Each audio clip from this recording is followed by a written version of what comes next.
मिलमध्ये स्वागत आहे तुमचं। आणि आजची रेसिपी आहे पारंपरिक उकडीचे मोदक। आपली मोदक सिरियल पहा, बघा किती सुंदर मोदक आहेत। बघूया रेसिपी। मोदकाची तयारी करते बघा। आता गणपती आलेत आपल्याकडं, तर उकडीचे मोदक करते। त्यासाठी मी बघा हे एवढे काजू घेतले, 10 काजू आहेत आणि 5-6 बदाम आहेत। परत हा गुळ आहे, खिसून घेणार आहे मी। हा अजून वेलचीची पूड करून घेणार आहे आणि हे खोबरं पण खिसून घेणार आहे मी। आणि हे तांदळाची पिठी आहे, तांदूळ 3 दिवस भिजवलाय। हा भिजवून फॅन खाली सुकून मग दळून आणून ठेवलेला आहे मी। हा लागतो म्हणून मी तसं करून ठेवलं होतं घरामध्ये आधीच तयारी। आणि आता ह्याचे मी मोदक, उकडीचे मोदक बनवणार आहे। दाखवते मग आता कसे बनवायचे। आता मी ह्याच्यामध्ये दूध घालतेय,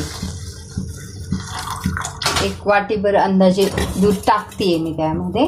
आता हे थोडंसं जरा उकळी येऊन येते आणि मग आपलं हे पीठ टाकणार आहे तांदळाचं त्यामध्ये। आणि थोडक्यात कसं आपल्याला शिऱ्या टाईप बनवायचं हे मिश्रण, आणि चांगलं वाफून घ्यायचं, पूर्ण शिजवून घ्यायचं पण छान। नाही तर ते कच्चं राहिलं ना तर ते कळवट व्यवस्थित लागत नाही। ते वर आतलं सारण छान लागतं आणि वरचं व्यवस्थित लागत नाही, आणि मोदकही छान तयार होत नाही आपला। दाखवते मी तुम्हाला कसं घालायचं ते। हे बघा, हे असं थोडं थोडं घालून पूर्ण गाठी बिटी फोडून घ्या।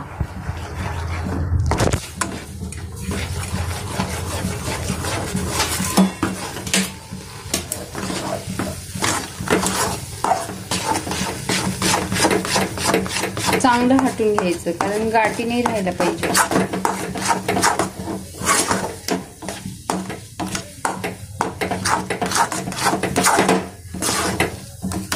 आपलं छान पीठ सॉफ्ट झालंय छान।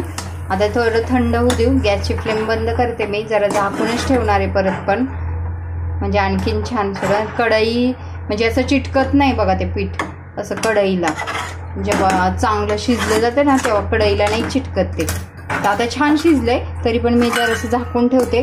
थोडंसं थंड झालं की मग ताटावर घेऊन मग तोपर्यंत आपण सारणाची तयारी करूया आतल्या। असं झाकून पीठ वाफून घ्या बघा। बारीक फ्लेम केली मी गॅसची, अगदी बारीक। आणि 5 मिनिटं असं एक वाफ काढून घ्या।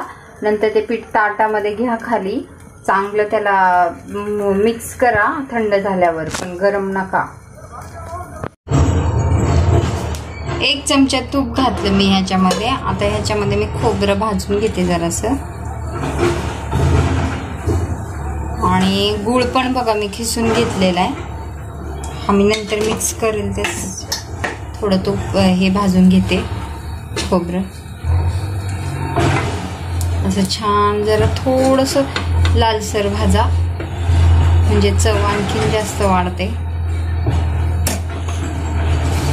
हे विलायची, तुम्हाला मगाशी सांगितलं विलायची, काजू, बदाम, जे काही तुम्हाला ड्रायफ्रूट घालायचे ते घाला आणि अशी पावडर करून घ्या। आणि ही ह्याच्यामध्ये मिक्स करा।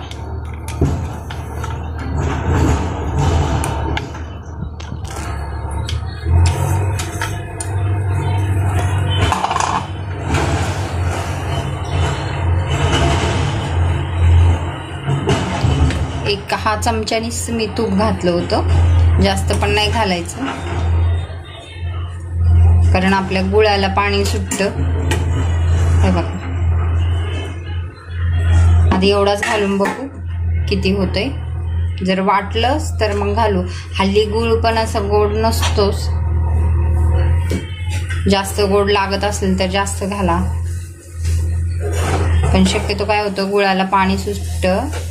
परत ते तुमचं मिश्रण जर पातळ झालं, होतं घट्ट पण त्याला वेळ लागतो परत घट्ट व्हायला। तोपर्यंत आपलं ते तांदळाचं केलेलं ते गार होतंय। उकडीचे जे मोदक असतात ना त्याला गुळच वापरायचा, त्याच्याने आपले मोदक एकदम हेल्दी होतात।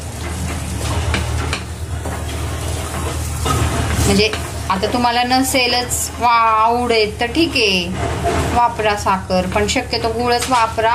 करून पहा, असे खूप सुंदर होतात हे मोदक. आपलं झालंय आता हे झालंय मिश्रण.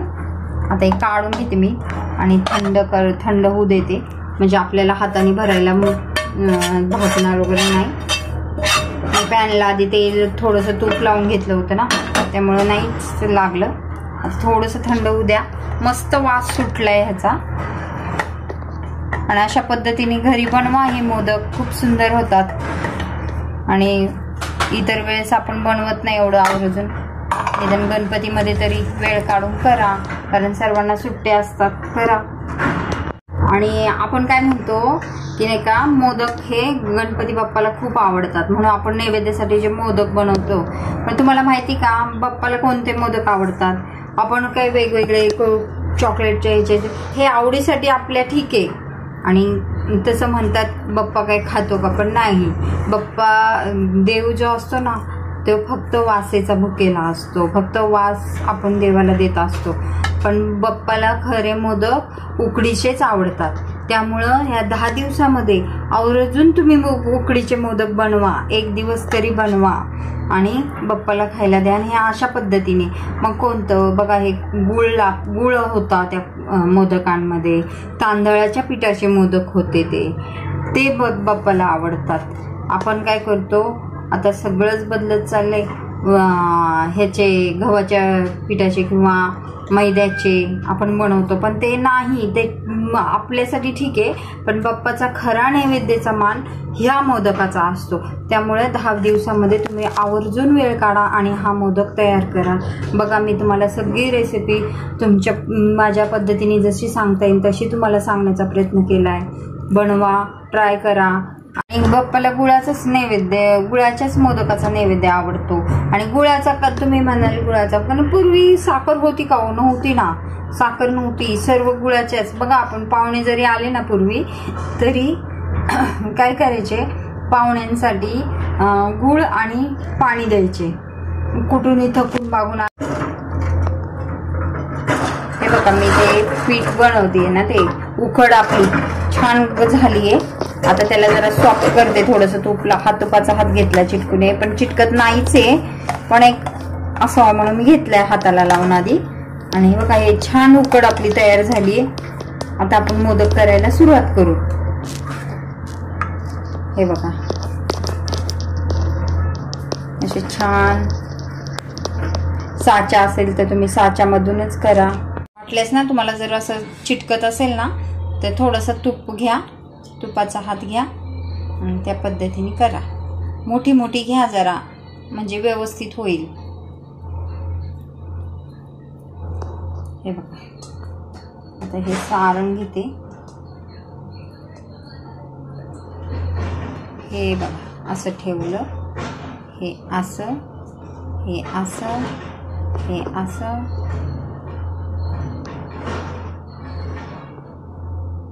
हे असं.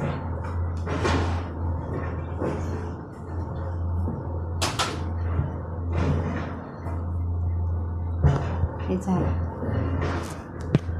आता मी दुसरा बनवते. हे बघा, हे मी आता बनवतीये, एक बनवलाय, आता हा दुसरा पण बनवतीये. उकड पण छान झाली आपली. व्यवस्थित घालून घ्यायचं ह्याच्यामध्ये बनवायचं असेल तर, नाहीतर हाताने बनवलं तरी चालते. पण माझ्याकडे आहे साचा, म्हणून मी साच्यामध्ये बनवते. आणि बघा, हे आता झालं, हे असं. आता ह्याची हे सारणाची अशी गोळी बनवते, अशी. हे बघा, अशी बनवायची आणि हे अशी भरून घ्यायची आतमध्ये.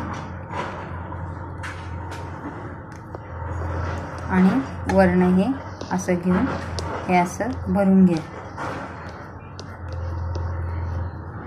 साईडने पूर्ण काढून घ्या.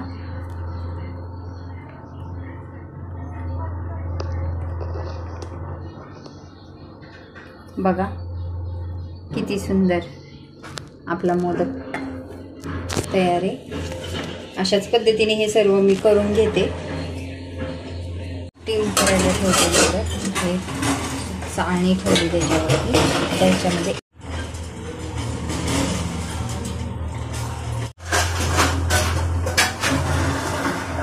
10 मिनिटं स्टीम करते. झाले छान मोदक, मस्त मोदक झालेत. जरा थंड होऊ द्या, कारण नाहीतर परत काय होईल, खाली हे होईल, चिटकून बसेल. तर मी काढून दाखवते तुम्हाला नंतर. थोडंसं खाली घेते म्हणजे थंड होईल.